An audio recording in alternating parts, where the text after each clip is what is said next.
that it breeds. And it's not just from kids that are from the inner city. I think it's fame in general, right? I think nobody prepares you for the level of attention that you get from fame, right? And so once upon a time, news was a day-to-day thing. And by that, I mean, something happened today, it gets reported tonight, and then it hits the newspaper in the morning, and then it's news, right? So a lot of people, a lot of artists, a lot of famous people, actors, athletes, or whatever, were able to sort of kind of protect their identity, so to speak, through the level of how news was reported, right? So you can kind of hide a lot of things because the story was being told by 1, 2, maybe 4 different outlets, right? And so today, especially today, the news is almost instantaneous. So if it happens now, you know about it now, or you post it now, or and so the minute you post it, it gets, people comment, and then it goes viral, especially if you have that level of fandom, you know what I'm saying? So it's difficult for, artists to maintain a certain level of decorum or composure when they're constantly under the microscope.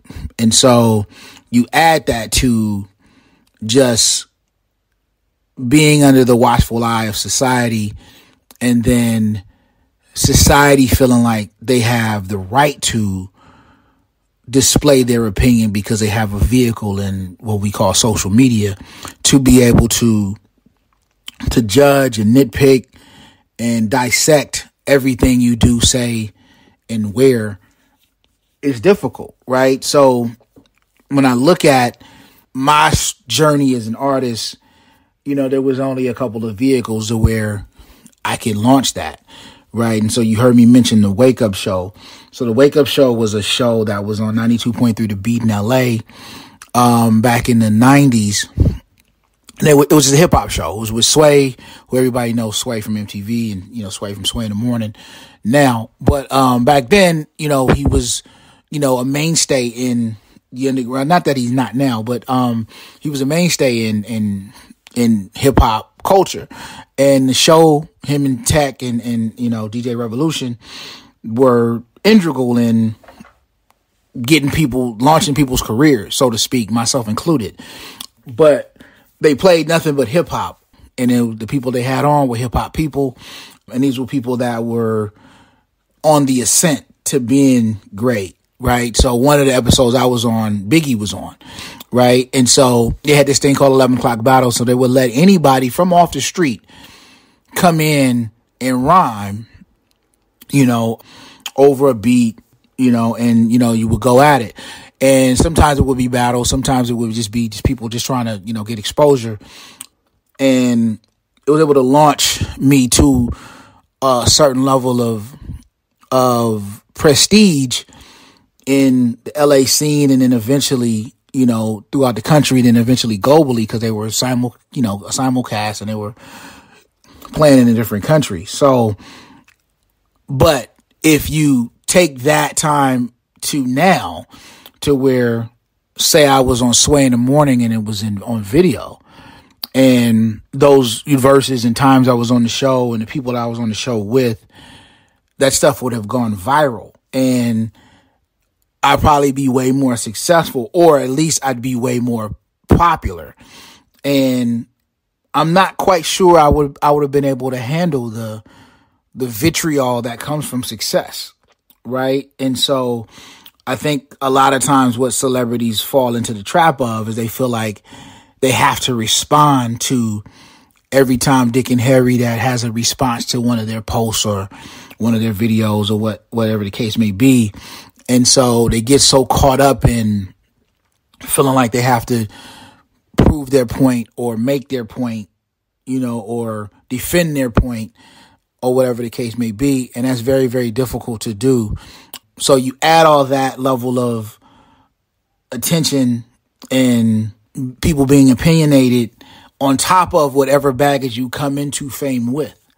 And having money and being popular and being successful doesn't make you have any less mental health issues just because you have kind of the means to be. Like, a lot of people think, oh, because I'm broke, I don't have access to different resources, so I can feel a certain kind of way. Or because I have money, you have access to certain resources, so you shouldn't be a certain kind of way.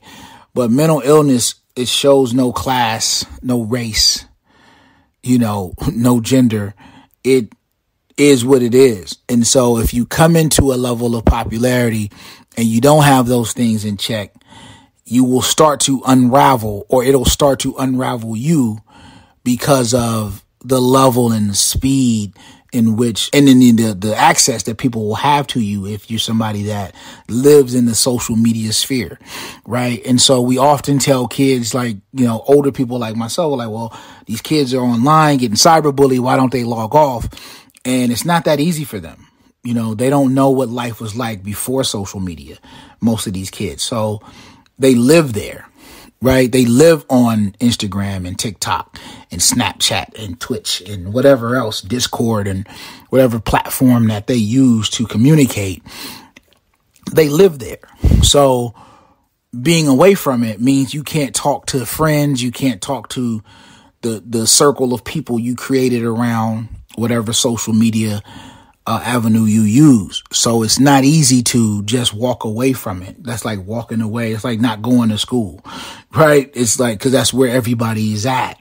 So in music, in my particular genre, hip hop, you have this level of it's like a petri dish of diagnosis with people that come from these different parts of society. Now they're in the sphere of trying to be popular and maintain a certain level of fame. And that in and of itself is difficult. Then you add the baggage of mental health issues, man, and it becomes very, very contentious, and people struggle. You know what I'm saying? And one of the things that I wanted to do with this podcast is kind of, one, give people who have no idea of what hip hop culture is, or what, some of these things are, or even some of these guests I have on, give them a different perspective of how the world is being seen through these different people from these different perspectives, right? So, you'll hear me have a therapist on, or a sex health therapist on, or have a music artist on, or have a school psychologist on, or have a chef on, or whatever, just to give you different perspectives of different content, of different issues that may or may not pertain to you. But knowledge is power, so the more you know, the better you can do. You know what I'm saying? So what I try to do is give you prudent information for you to make prudent decisions. And so, having guests on such as Masta Ace talking about, how they use music as a vehicle to vent, or creativity to vent, it's not to use it as a weakness, but use it as a strength. And then hopefully this helps the next artist become better and be as consistent as him, and using him as a benchmark to get above, right? And so for as great as Michael Jordan was, there wouldn't be, any Kobe's and any Iversons and any LeBrons if it wasn't for him. So they used him as a vehicle or a benchmark to look up to try to reach. And whether you agree or disagree, he was that vehicle for a lot of kids. And so because I am in the children field, hopefully the messages that I portray or I give out helps you become the benchmark for the people in your circle. So, with that said, thank y'all for tuning in for another great show. Again, shout out to Masta Ace. Shout out to all those who've been downloading, subscribing, following, sharing, all that type of stuff. I appreciate it, man. This is the BU Podcast. Mike Arrington. I'll catch y'all on the next one. Easy. You are listening to the BU Podcast with Michael Arrington,